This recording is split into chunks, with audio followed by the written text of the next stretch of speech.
بعد الفيديو هذا إذا ما طلعت ال5000 وال7000 وال10000 وال15000 وودك موظف حكومي ولا قطاع خاص، ودك متزوجة، ودك مطلقة، ودك عاطل، ودك متقاعد، أسهل من كذا اللي بقوله ما فيه.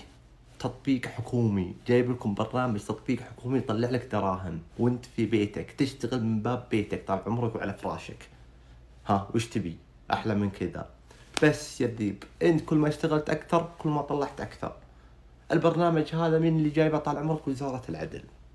وزارة العدل طال عمرك عندهم برنامج اسمه ثروة الرقمنة العقارية، بحيث أنهم يبون الصكوك القديمة اللي هي كانت مكتوبة بخط اليد أو السابقة، المطلوب منها الحين يبونها إلكترونية.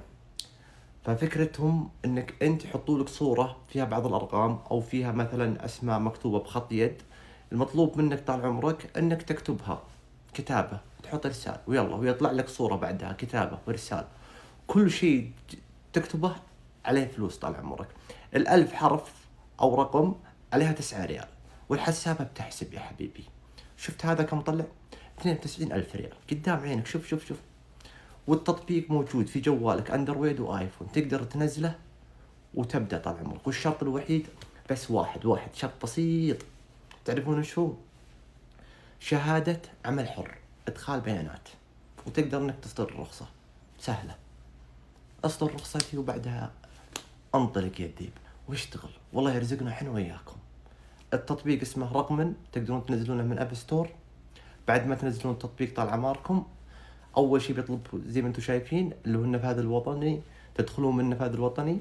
بعد ما تخلصون راح تجيكم الصفحة هذه، في 3 خيارات تحت: الملف الشخصي اللي هي الكلمات اللي تطلع لك، وهنا الأداء اللي هو كم دخلت كلمة اليوم. تمام. أول شيء نروح على الملف الشخصي، نحدث رقم الجوال والبريد الإلكتروني ونوثقها. بعد ما توثق بشكل رسمي نضغط إنشاء عقد زي ما انتم شايفين الآن في الصورة هذه. بعد إنشاء العقد خلاص إيش المطلوب هنا؟ اللي هو رخصة العمل الحر، تسجل رقمها، تسجل الأيبان، خلاص تجيك موافقة.